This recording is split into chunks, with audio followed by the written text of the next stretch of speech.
Boa noite.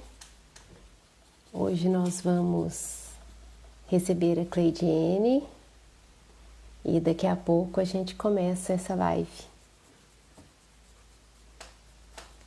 Tudo bem, Dávila?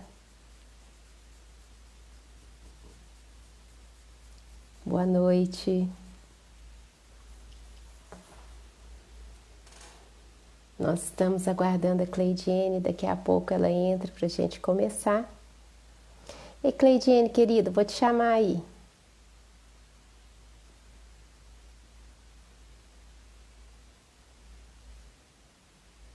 Isso, te chamei, viu, Cleidiene? Me aceite. Que bom, Dávila. Ei, querida, que saudades de você. Tudo bem, Deusinha? Como estás? Tudo bem, lindeza? Eu estou ótima. Então tá bom. Boa noite a todos, tudo bem? Eu vi a A, Dávila aí, a, linda. a Dávila entrou, essa linda da Dávila, o Adir também entrou, Ei, o Adi. Bruno. Ei, Bruno. Obrigada pela força.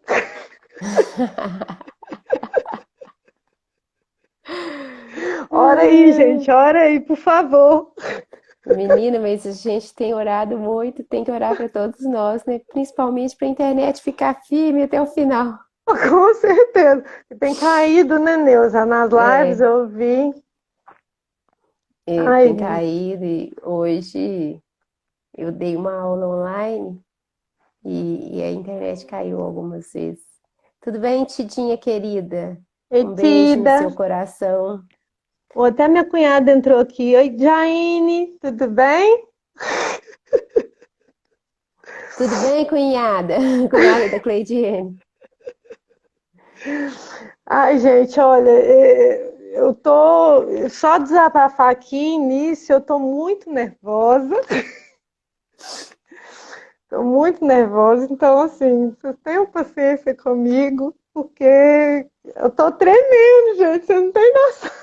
Dávila, Cleidiane, eu tô tremendo também.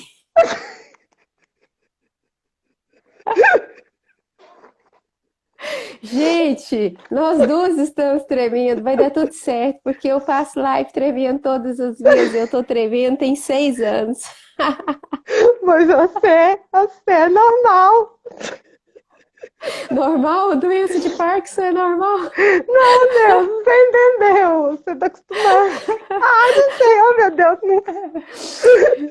Não, vamos rir para descontrair, tá tudo bem. O Adir também tá rindo. Ai, Ele falou Adi, aqui que se a luz acabar, a internet cai. Tudo bem, a gente acende uma vela e faz uma oração pro nosso anjo de guarda, aproveita o tempo, é tá que tudo tá rindo certo. que da primeira vez que eu fiz a palestra lá no CVV, a luz acabou. Ah, foi mesmo. Teve uma tempestade, não foi um negócio assim? Foi, eu tô assim, meu Deus do céu, não é possível que a luz vai acabar logo agora. E acabou. Aí, assim, É, foi um consegui batismo, terminar. né?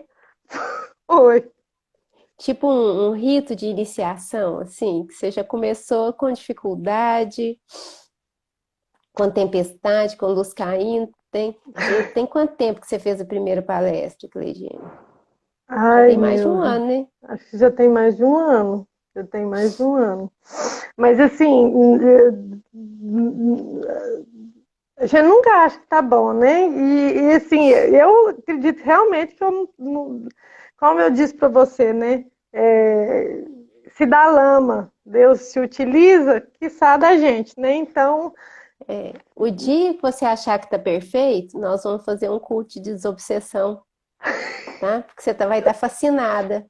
Então, eu vou ser uma falsa profeta. o dia que você pensar assim, nossa, eu tô perfeita, nossa, você fala pra gente caladinha que a gente corre aí com uma turma, faz um culto, água fluidificada, passe, né, pra te aliviar. Que bom que você acha que não tá perfeita. É um sinal de sanidade, né? Ai, tomara a E Deus. nós vamos fazer uma oração inicial. O seu tema vai ser falsos cristos e falsos profetas, não é isso? Isso. E aí, se alguém tiver alguma questão, eu te passo. Se eu tiver quiser te fazer alguma colocação, eu te peço licença e faça alguma colocação, se você permitir, tá bom? Claro que eu permito. Tá ótimo. Então, vamos fechar os nossos olhos, elevar os nossos sentimentos, os nossos pensamentos, as nossas emoções àquele que tudo pode, àquele que a tudo preside, ao Criador de todas as coisas. Pedimos, Senhor Jesus, que os nossos benevolentes benfeitores, aqueles que estão à nossa frente no trabalho espiritual, nos guiando, nos amparando, nos intuindo, que estejam conosco nesse momento, em nossos corações, em nossas palavras, em nossas casas, nos dando passes, nos orientando o caminho, para que possamos a cada dia nos tornar uma pessoa melhor e que quando pudermos nos reunir fisicamente, que sejamos pessoas renovadas, né? Que possamos deixar nesse momento a casca do homem velho, vestir a roupagem nova, ser nova criatura renovada em Cristo. Que possamos nos amar profundamente, nos respeitar profundamente. Que assim seja. Que assim seja. Bom, gente, novamente boa noite a quem entrou, né, na live e está entrando portas adentro da minha casa. Sejam todos muito bem-vindos e que a paz esteja na residência de cada um, né, nessa noite. Que sejamos guiados, né, na palavra do Cristo. Que corra tudo bem, né, no estudo. Bom, o estudo que foi nos proposto foi haverá falsos cristos, falsos profetas. Bom, eu gosto de primeiro procurar nas obras de Kardec a respeito dos temas. E, para minha sorte, estava no Evangelho segundo o Espiritismo, tem um capítulo inteiro acerca desse tema. Haverá falsos cristos e falsos profetas. Então, o assunto não vai faltar para mim, né? Apesar de pouco conhecimento, tem muito assunto, tem muito conhecimento aqui. E a Denei. Aí é o seguinte, Kardec começa no... Quem tiver o Evangelho segundo o Espiritismo em casa, gente, se quiser pegar para acompanhar, viu? A Neuza está aí na frente, ó. Não sou boba. Capítulo 21, haverá falsos cristos e falsos profetas. Aí Kardec, ele enumera vários textos evangélicos de Lucas, de Mateus, que é a parte do sermão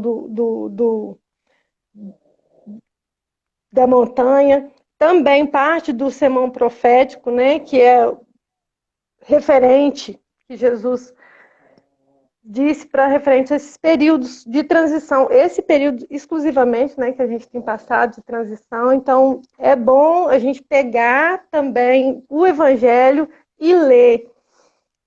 Quem não tem esse costume, seria interessante ler tanto o Sermão da Montanha quanto o Sermão Profético para esses tempos. O Sermão da Montanha para entender o resumo do que Jesus veio trazer para a gente. E o Sermão Profético seria entender os tempos pelos quais a gente está passando agora. Tá? Então, eu vou ler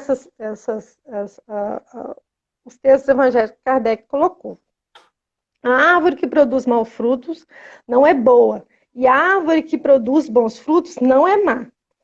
Porque cada árvore se reconhece pelo seu próprio fruto. Não se colhe figo dos espinheiros, e não se cortam cachos de uva de sobre as sarças.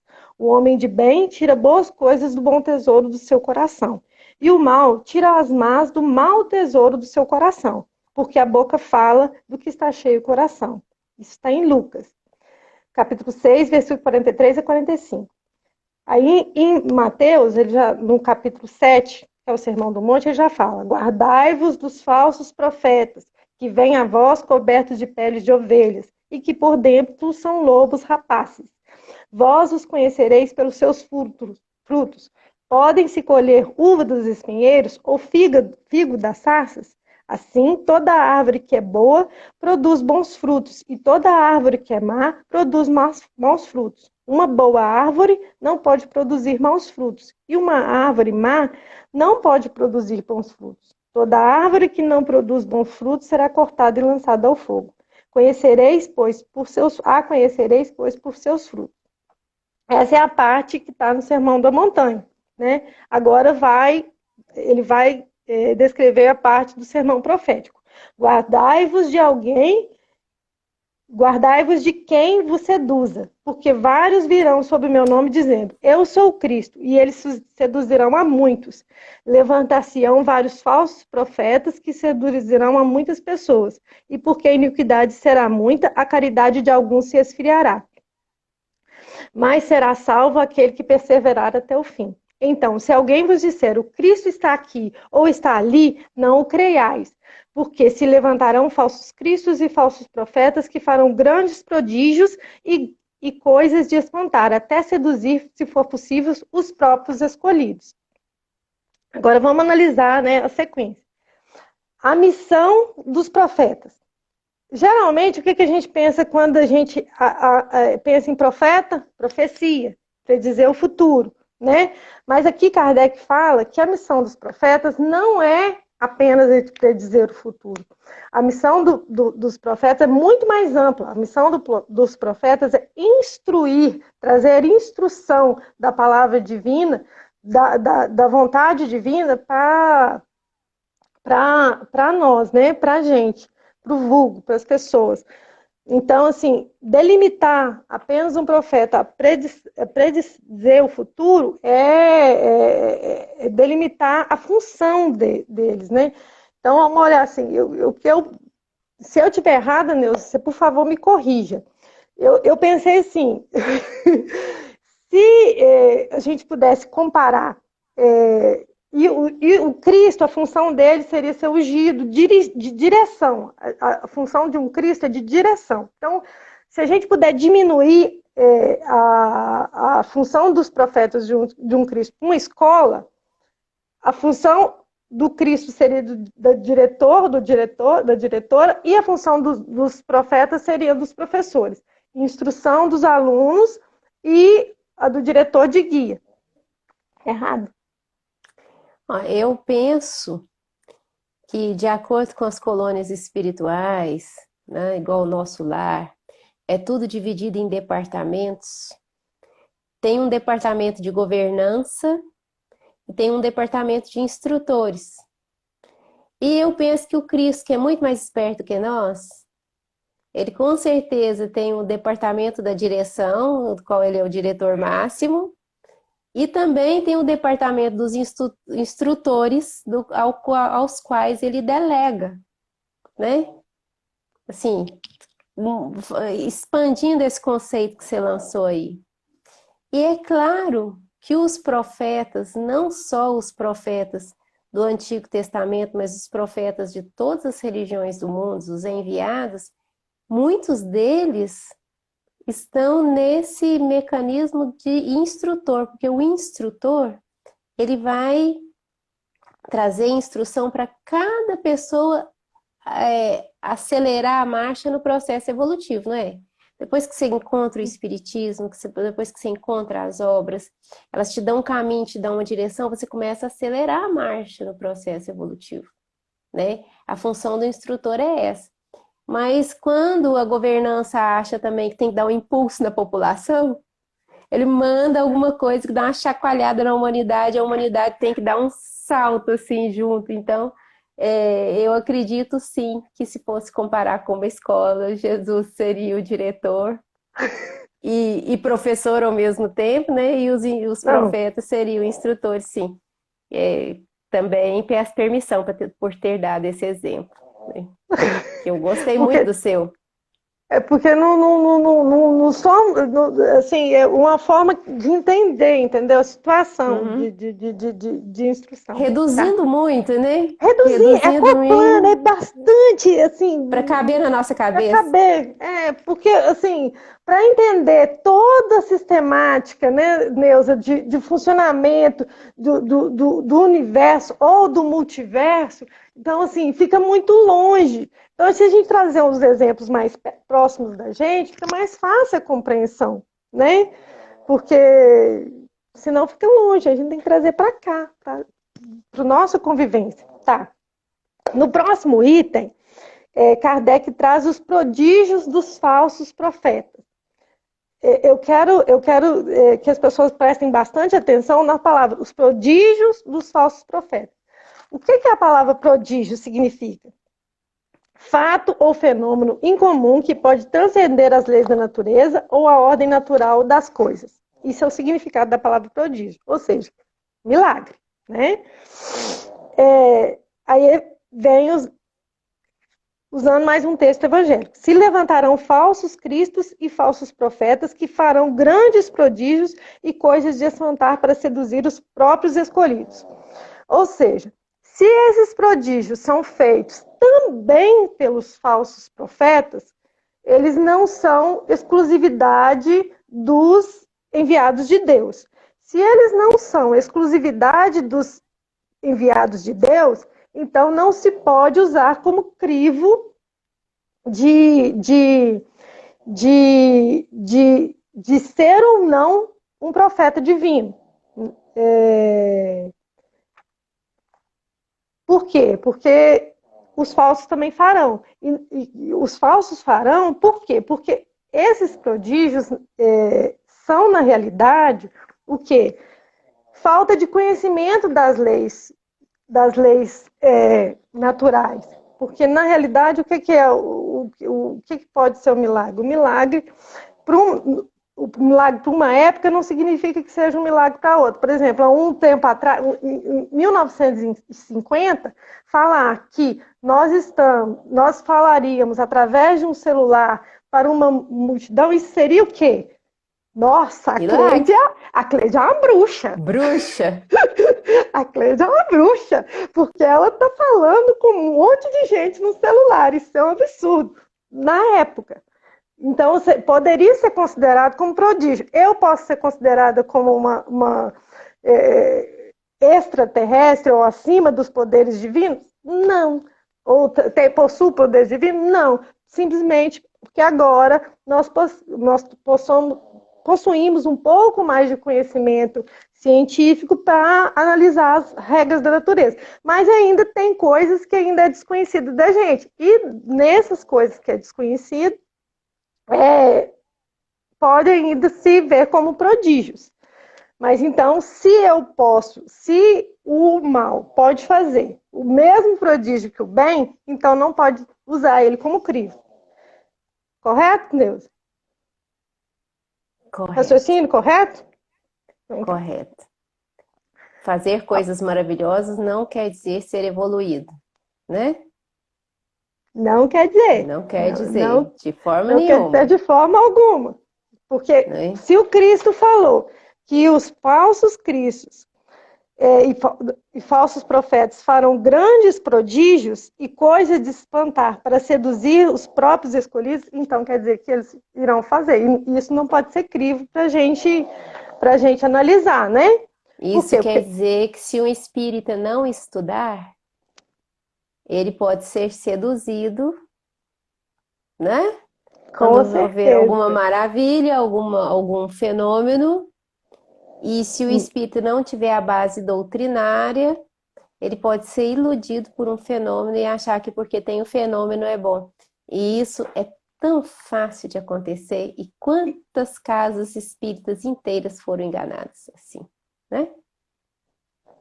Não só pelos fenômenos. Que agora o que é? O próximo item é: não acrediteis em todos os espíritos. Ele usa a primeira epístola de João, capítulo 4, item 1, versículo 1. Meus bens amados, não acrediteis em todos os espíritos, mas experimentai se os espíritos são de Deus, porque vários falsos profetas se ergueram no mundo. Então, aqui ele descreve que o Espiritismo vem revelar uma outra categoria bem mais perigosa de falsos cristos e de falsos profetas que se encontram, não entre os homens, mas entre os desencarnados, a dos espíritos enganadores, hipócritas e orgulhosos e pseudo-sábios que na Terra passaram para a erreticidade e se adornaram com nomes veneráveis para procurar graça à máscara com a qual se cobrem, recomendar ideias, frequentemente as mais bizarras e as mais absurdas. O número daqueles que em diversas épocas, mas nos últimos tempos, sobretudo, se deram como alguns dos antigos profetas pelo Cristo, por Maria, mãe do Cristo, e mesmo por Deus, é considerável. São João adverte contra eles quando diz: meus bem-amados, não acrediteis em todos os espíritos, mas experimentai se os espíritos são de Deus, porque vários falsos profetas erguerão no mundo. O Espiritismo dá os meios de os provar, indicando os caracteres pelos quais se reconhecem os bons espíritos, caracteres sempre morais e jamais materiais. Ou seja, assim, o que ele está dizendo? Ele está dizendo que nem todo espírito vai ser bom e que se comunica. Porque, digamos, para as pessoas que talvez estejam presentes e não entendem. Nós entendemos, nós espíritas, entendemos que o nosso mundo físico é o reflexo do mundo espiritual. Então, assim como existem pessoas ruins aqui, existem espíritos ruins lá. Então, nem todos os espíritos que se comunicam, que estão na erraticidade, são bons espíritos. Então, o que Kardec fez? Kardec fez um compêndio para a gente analisar essas comunicações, esse meio de comunicação, essas palavras que esses espíritos falam. Porque, às vezes, analisar uma obra de um encarnado é mais fácil, porque se você vê a obra fisicamente, você vai ter um crivo mais fácil. Mas se você simplesmente recebe uma comunicação, então você tem que ter um crivo para entender sobre o que, se aquela comunicação provém de bem ou se aquela comunicação é errônea. Ela está querendo atravar o progresso entravar o progresso da humanidade. Aqui, depois, nas instruções dos espíritos, eles têm os falsos profetas, mas desconfiai das palavras dos desconfiai daqueles que pretendem ter o único monopólio da verdade, um crivo. Se o espírito, se o profeta pretende ter o monopólio da verdade, ou seja, só eu que estou certo, só eu vou para o céu, e a minha religião, o meu Deus é que vai levar para o céu. Esse monopólio da verdade não pode existir, porque se só um leva, então Deus é perverso e vai matar o resto tudo, vai mandar todo mundo para o inferno. Então, é um crivo.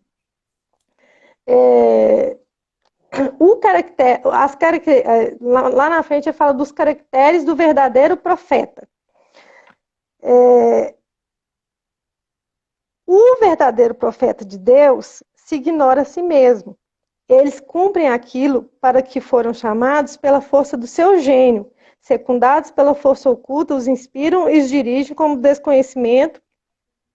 seu desconhecimento, mas sem propósito premeditado. Numa palavra, os verdadeiros profetas se revelam por seus atos, são adivinhados, ou seja, os verdadeiros profetas, eles não falam que são profetas. Eles são adivinhados, eles são achados, eles não se acham, eles são achados. Então, assim, a questão do eu sou o Cristo, né, já desmente a veracidade dele. Ou eu sou o profeta, já desmente, porque o verdadeiro profeta não precisa de propaganda. Agora, o falso profeta tem que ter uma propaganda boa, para poder os outros acreditarem nele. Só ele ter razão, né? Só ele ter razão, só ele já se autoproclamar o enviado de Deus. Então, assim, são indícios da falsidade, né? Aí ele vem falando dos falsos profetas na erraticidade, novamente, né? Porque aqui, lá atrás eram os comentários de Kardec, aqui é o dos espíritos.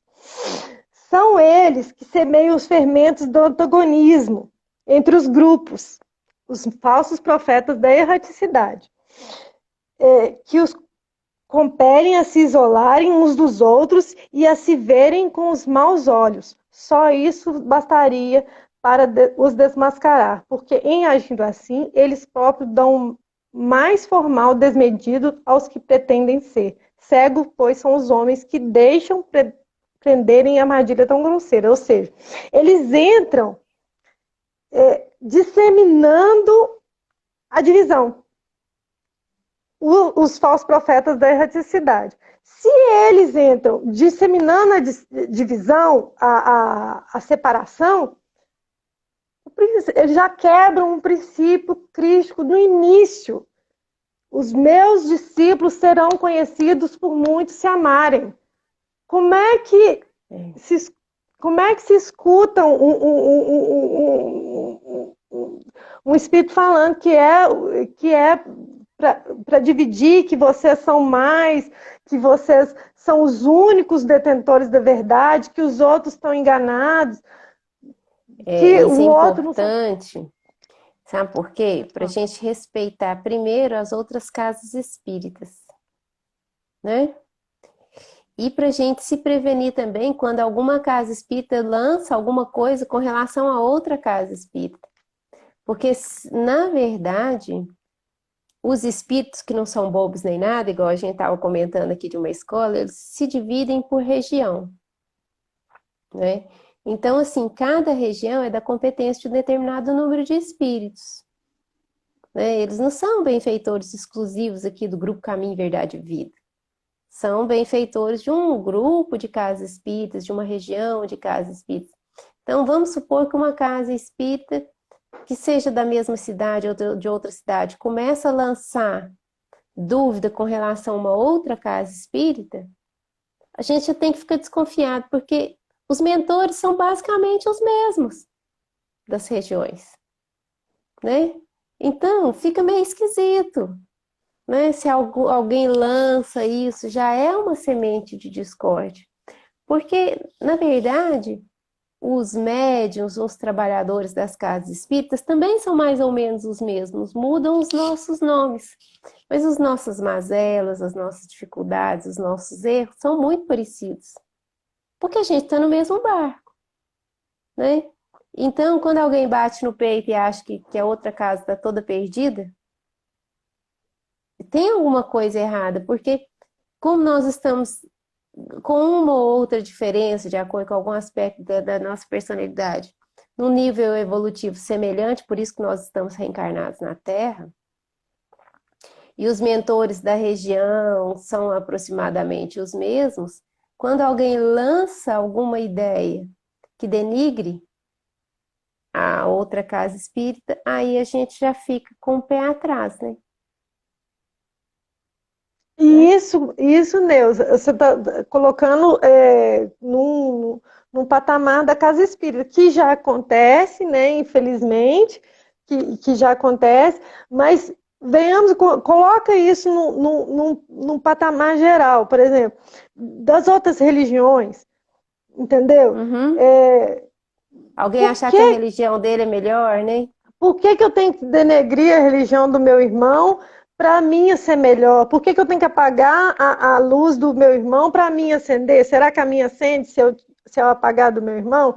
Se eu falar mal, se eu acreditar em alguém que esteja falando mal também?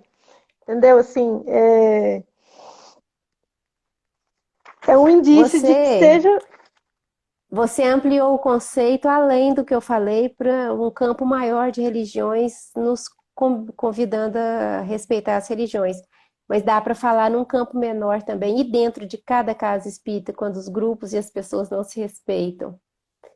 Também pode, principalmente as pessoas que têm uma mediunidade mais ostensiva, elas podem estar sendo influenciadas por esse tipo de espírito, quando a pessoa acha assim que só eu tenho a razão e a outra pessoa está sempre errada. Porque eu não sei porque eu sempre tenho razão.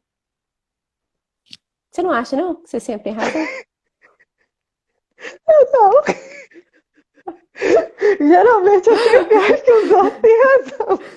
Quando eu começo a achar que eu tô sempre com a razão, eu começo a suspeitar que eu tô sendo influenciada por alguma Por... entidade, porque dentro das casas espíritas também, né, dentro de uma casa espírita, esse tipo de falso espírito também ele começa a lançar pequenas coisas nas cabeças de cada um. De repente, um trabalhador está odiando o outro, né, e o grupo inteiro perde.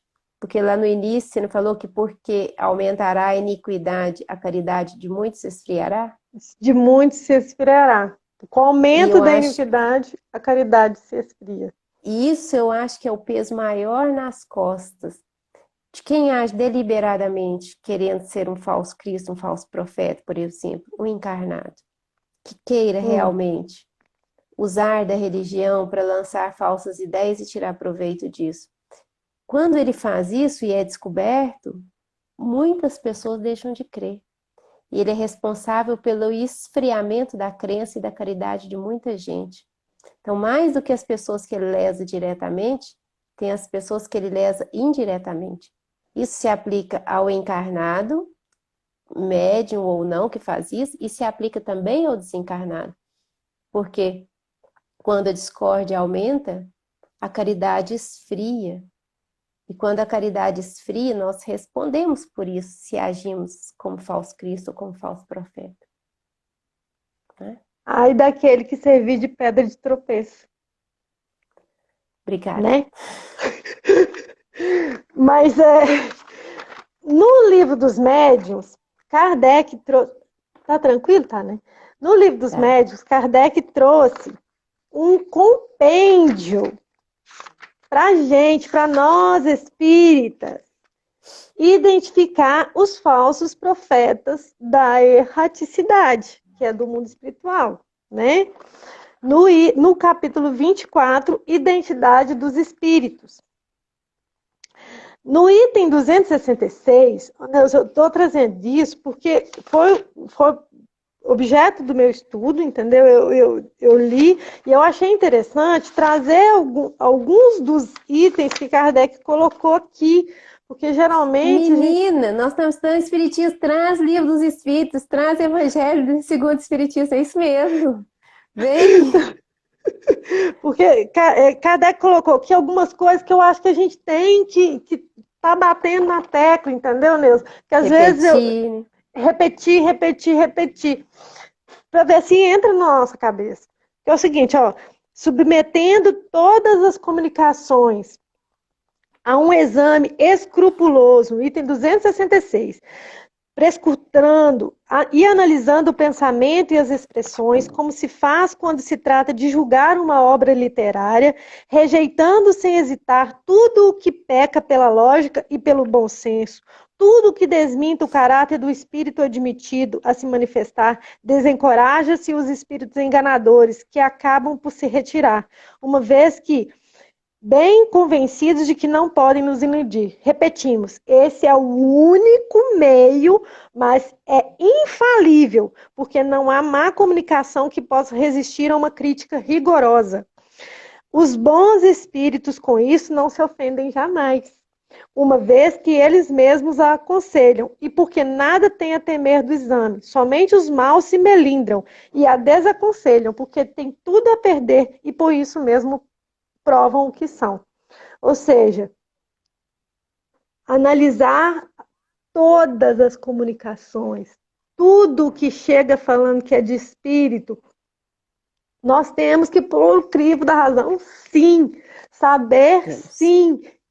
Analisar, sim, se é certo, se não é, o que está falando, se está falando de caridade, se está falando de bem, se está falando de moral engrandecedora, ou se no fundo daquela comunicação está exaltando o orgulho, está exaltando a vaidade, está tentando nos convencer contra um movimento divino, um movimento correto. Então, assim, Se a gente não tiver esse crivo, e mesmo que a comunicação esteja assinada por Bezerra de Menezes, Joana de Ângeles, Neuza, você acha realmente que os espíritos desse porte, nessa escala espírita, se importam se a gente analisar as comunicações que eles prestam? Não, eles até esperam isso, né? E eu queria colocar uma coisa aí também, porque eu vejo as duas coisas no movimento espírita. Eu vejo as pessoas não analisando as comunicações, tanto as psicofônicas quanto as psicografadas, e vejo também não analisando aquilo que recebeu e engolindo tudo que foi passado, e vejo também as pessoas não analisando e rejeitando. Você entende? Porque Kardec não manda rejeitar sem analisar, não. Ele manda Porque analisar. analisar, então você tem que ver a circunstância que aquilo foi falado, o que está escrito ali, se aquilo tem lógica. Então ele está convidando a análise, não convidando a rejeição. Então, um espírito que se manifesta usando qualquer nome desses aí, se você pega e vai analisar, ele nunca vai se ofender. Porque a gente tem que ver que um espírito superior, ele dá orientação de cunho geral. As orientações de cunho particular, da forma que muitas pessoas gostariam, se eu vou casar, se eu vou ser feliz, se eu vou ganhar na loteria, né, essas coisas, se eu vou vender meu lote, essas coisas mais corriqueiras, isso são tipos de reuniões frívolas, de reuniões que não são sérias, e se manifestam espíritos que não são sérios. E quantas pessoas vêm na casa espírita querendo saber esse tipo de coisa? Né? Quantas pessoas vêm querendo resolver um problema pessoal, momentâneo, e já começa, então, nos motivos, que o espírito superior, ele nunca vai dar uma orientação. Ah, sim, você deve terminar com o seu namorado e procurar aquele outro que você vai dar mais certo. Eles não fazem isso. Também não faz, não, você tem que ficar com essa pessoa, porque eles também não falam que a gente tem que ir nada, né? Então, o motivo da orientação tem que ser analisado, cada palavra, o conteúdo geral, porque se os espíritos são instrutores, como a gente falou aqui no início, a instrução, ela tem que servir para mim, mas tem que servir para todo mundo. Não sei se você já viu o Divaldo contando que quando ele começou, ele já psicografava há muito tempo, aí ele falou com a Joana que queria uma mensagem para ele. Já vi, achei isso maravilhoso a resposta de E a Joana. Joana fala que estava tudo no singular, as falas são todas em singular, então tudo que ele escreveu era para ele. Não, Joana, eu queria uma mensagem só para mim. Até o Divaldo queria uma mensagem só para ele, imagina nós. Imagina nós, né? Ainda no nosso. Então, assim, o que eu penso é isso, que a gente não deve ter medo de analisar, mas a gente também não deve rejeitar nada sem analisar. E aí, depois de analisar, a gente chegar à conclusão de acordo com as orientações que Kardec dá brilhantemente aí no livro dos médiuns, né? O Neuza, Dos espíritos. como é que tá o tempo, Neuza? Faltam 20 minutos. Não, tá tranquilo. 5, Então, 10, 15 minutos. não tá tão tranquilo 15. assim, então. Não, 15 minutos dá, eu vou falar menos. Não, eu tô adorando você falando. Mas assim, uma segunda dica que Kardec deu aqui, ele elencou 26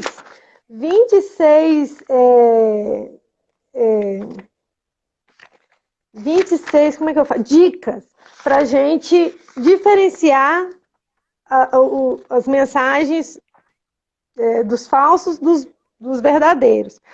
Uma delas me chamou a atenção, porque assim, reconhece ainda os espíritos levianos pela facilidade com o qual predizem o futuro e precisam fatos materiais que não nos é dado conhecer. Os bons espíritos podem fazer pressentir as coisas futuras quando esse conhecimento for útil, mas não precisam jamais as datas. Todo anúncio de acontecimento com época fixada é indício de uma mistificação. Ou seja, presta atenção, gente, esse povo falando que em dezembro de 2020 o mundo vai acabar, é mistificação. Ou falando que tem uma data correta para a transição planetária, é mistificação. Nenhum espírito superior vai trazer uma data específica. Nenhuma plantação tem uma data específica para se colher os frutos. Cada plantação vai demandar do cuidado, do fruto, do tempo. Então, assim, não adianta achar que vai acontecer num dia específico, não. É num período. Até mesmo, você falou a palavra que eu ia falar. Quando os espíritos vêm falar de épocas, eles falam de períodos que têm a ver também com o nosso livre-arbítrio, né? Então, por exemplo, o período de transição, pelo que nos fala as obras, pelo que tem na Gênesis, ele já começou com Kardec. Nós estamos num período de assim, um mundo de provas e expiações em transição. A transição vai acontecendo igual uma água limpa caindo no balde de água suja. A água limpa vai caindo, fica menos barrenta, mas até que a água esteja totalmente limpa, demora-se um bom tempo, né? E no nosso caso, que é a água do nosso coração, vai gastar muito mais tempo ainda para se lavar e se limpar, né? Então, Pois assim, é é. um longo período. As pessoas acham que vira uma chave de um dia para o outro é a transição. A transição vem acontecendo, vai aumentando, vai subindo, e os nascimentos, as mortes vão renovando as pessoas, né? O processo é lento, né? Não adianta achar que vai acontecer num acender, um apagar e acender das luzes, né? Mas que tem 4 nuvens de gafanhotos de 20 quilômetros, 200 quilômetros, sei lá, por aí tem. Eu acho que são as pragas do Egito. Os Me períodos conserta, não seriam fáceis, Neuza. Esse período, não, Jesus não não disse que seria ia ser fácil. fácil. Deus não disse que Não, ia não ser fácil, disse. mas disse que ia passar. Esse é o Graças a consolo. Deus. Esse é o consolo. Aqui, ó, no item 26, no último item, ele fala assim, ó, para julgar os espíritos, como para julgar os homens, é preciso saber primeiro julgar a si mesmo. Infelizmente, há muitas pessoas que tomam sua opinião pessoal por medida exclusiva do bom e do mal, do verdadeiro e do falso. Tudo o que contradiga sua maneira de ver, suas ideias, o sistema que conceberam ou adotaram é mal aos seus olhos. A tais pessoas, evidentemente, falta a primeira qualidade para uma justa apreciação, a retidão do julgamento. Mas disso não suspeitam, é o defeito sobre o qual mais se ilude. Esse último item aqui, eu peguei ele porque no livro, no, no livro Religião dos Espíritos, Emmanuel, sobre a questão 624 do Livro dos Espíritos, a questão 624, gente, é o seguinte: qual é o caráter do verdadeiro profeta? O verdadeiro profeta é um homem de bem, inspirado por Deus. Pode-se reconhecê-lo por suas palavras e por suas ações. Deus não pode servir da boca do mentiroso para ensinar a verdade. Tá. Mas ele faz um comentário que é para a gente ficar pensando e analisando até nas 3 próximas reencarnações. Acautela-te de atribuir aos falsos profetas o fracasso de teus empreendimentos morais. Recorda que todos somos tentados, segundo a espécie de nossas imperfeições. Não despertarás a fome do peixe com uma isca de ouro, nem atrairás a atenção do cavalo com um prato de pérolas, mas sim oferta-lhes a percepção leve bocado sangrento ao peixe, né? Ou alguma conchilha de milho ao cavalo. Desse modo, igualmente, todos somos induzidos ao erro na pauta de nossa própria astúcia. Ou seja, nós caímos porque nós somos ruins. Calma, Deus, calma. Dominados de orgulho, cremos naqueles que nos incitam à vaidade e, sedentos de posse, assimilamos as sugestões. Infelizes de quando se proponham explorarmos a insensatez e a cobiça. É preciso lembrar que todos somos no traje físico ou dele desenfaixados, espíritos a caminho buscando na luz da experiência os fatores de evolução que nos é necessária e que por isso mesmo, se já somos aprendizes do Cristo, temos a obrigação de buscar-lhe o exemplo para metro ideal de nossa conduta. Não vale assim alegar confiança na palavra de quanto nos sustente a fantasia, com respeito a fictícios valores, de que sejamos depositários, no pressuposto de que venham até nós na condição de desencarnados, porque a morte do corpo é, no fundo, simples mudança de vestimenta, sem afetar, na maioria das circunstâncias, a nossa formação espiritual. Não creiais desse modo em todo espírito, diz o apóstolo, porquanto semelhante atitude envolveria a crença cega em nossos próprios enganos, com a exaltação de reiterados caprichos. O ouvido que escuta é irmão da boca que fala. Ilusão admitida é nossa própria ilusão. Apetite insuflado é apetite que acalentamos. Mentira acreditada é a própria mentira em nós. Crueldade aceita é crueldade que nos pertence. De alguma sorte, somos também a força com a qual entramos em sintonia.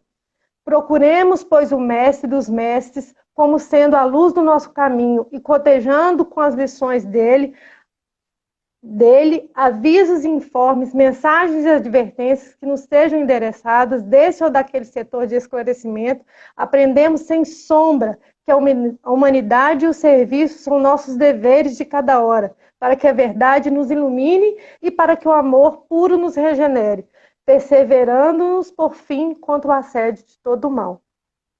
Assim, nós só caímos se a gente quiser. Porque o que nos atrai, o que nos faz cair é o que nos atrai. Quem cai, golpes, os chamados golpes, né? São as facilidades. É porque a gente quer uma coisa mais fácil, a gente quer, no fundo, uma vantagem. Por isso é que pode ser. O golpe do bilhete, né? Do bilhete é isso. A pessoa fala assim, não, eu não posso sacar, você me dá só um valor aqui, pode sacar os outros milhões. O que é isso? É tentar a vantagem, é tentar o que é o mal em nós, a sintonia do mal em nós. Então, se a gente não tiver esse mal em nós, a gente não entra em sintonia com o mal. Então, a principal coisa que a gente deve fazer é o conhece-te a ti mesmo. Conhece-te a ti mesmo. Porque a partir do momento que você se conhecer, você não cairá no mal. O falso Cristo e o falso profeta, ele só age porque existe o interesse meu de ser enganado, né? Se há um falso Cristo e um falso profeta e ele não encontra em mim o interesse daquela vantagem fácil, ele não vai encontrar em mim um discípulo. Tanto que quantos falsos cristos e falsos profetas já apareceram aí, médiuns famosos, de todas as religiões, né? Prometendo isso, aquilo, atrai um determinado grupo de pessoas que tem afinidade com aquilo que aquela pessoa está falando. Outras pessoas estão vendo, estão enxergando, estão achando aquilo absurdo, mas a pessoa está fascinada com aquela mensagem porque é aquilo que ela quer ouvir. Né? E é aquilo que ela quer angariar. Isso é o princípio da fascinação, que é o pior estágio de obsessão. Porque na fascinação, o espírito que age como um falso profeta aí, né, que enganador, ele começa a fascinar o médium. Você é bom demais, ninguém te entende, você é muito inteligente, você é muito especial, aqui ninguém te dá valor. E começa a seduzir naquilo que vai massageando a vaidade da pessoa. Ou a necessidade de tirar uma vantagem imediata. Então, ninguém pode se queixar de ser enganado por espírito encarnado ou desencarnado.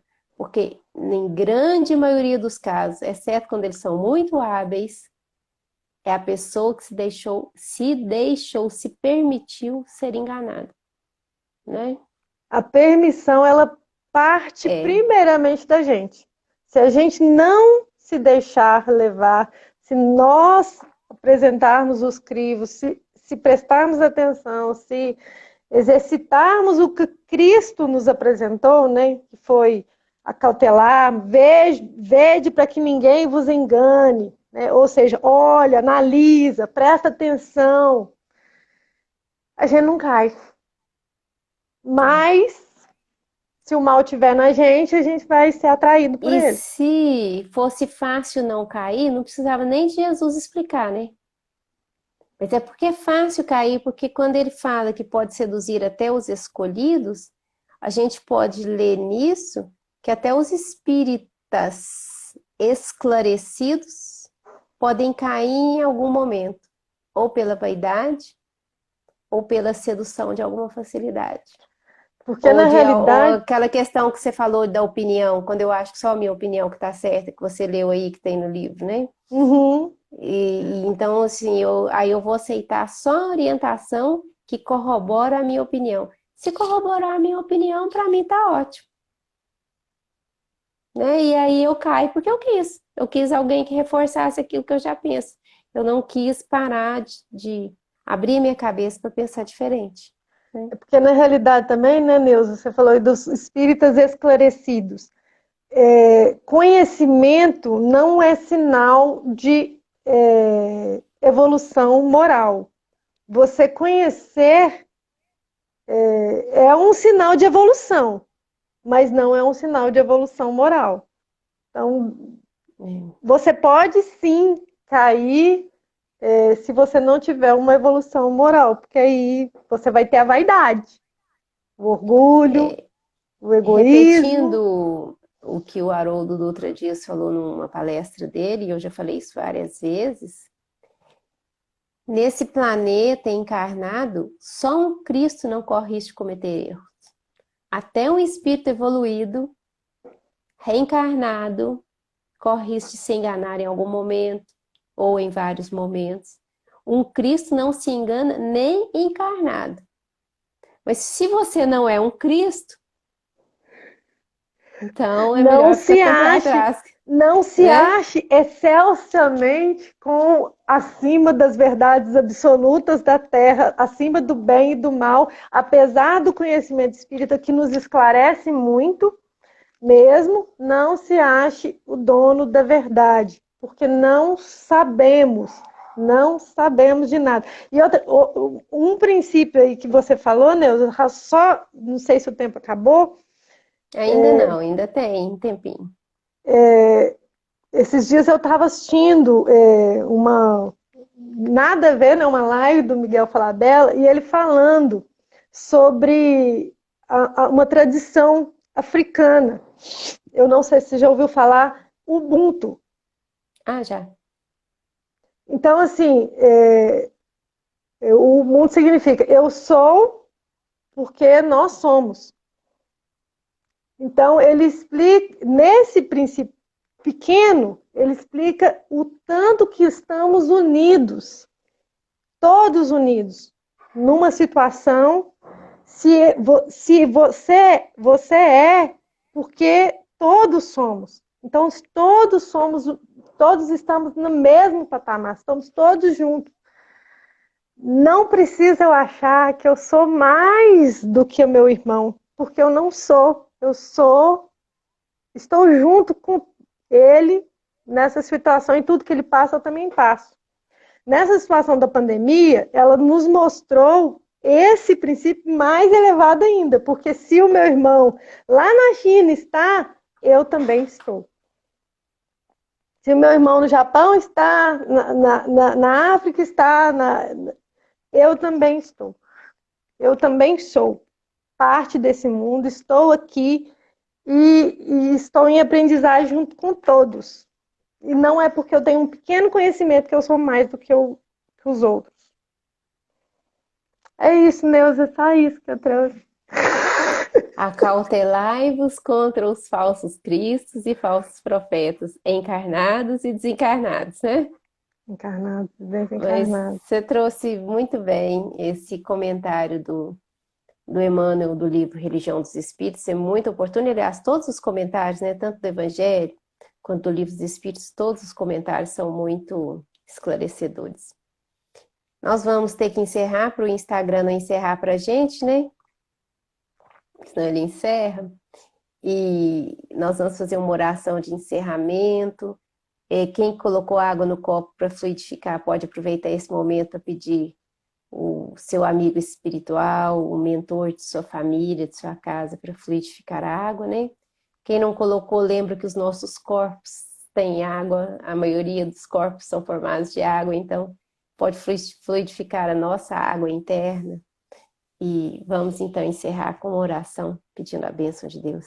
Né? Deixa eu só fazer eu quero agradecer a todos que estão e ficaram, e aos que foram embora também, agradecer a todo mundo, agradecer a Casa, né, Caminho, Verdade e Vida, que mais uma vez me proporcionou entender um pouco mais da doutrina espírita.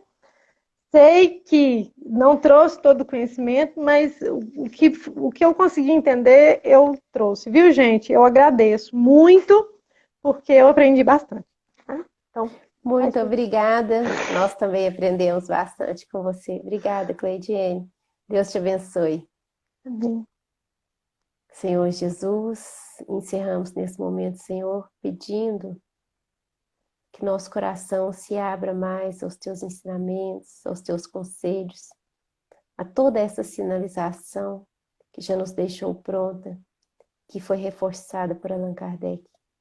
Possamos, Senhor, acima de tudo e em todos os lugares, ser servos em tua obra de crescimento, de evolução, de aprendizado, de experiência, de amor. Pedimos também o amparo dos nossos benfeitores espirituais, e que para eles também, Senhor Jesus, que o Senhor também os abençoe a cada mentor das nossas vidas, das nossas casas. Ilumine a todos nós nesse grande processo evolutivo. Possamos a cada dia ser mais amigos, mais amorosos, mais fraternos, com o entendimento da tua mensagem. Que assim seja.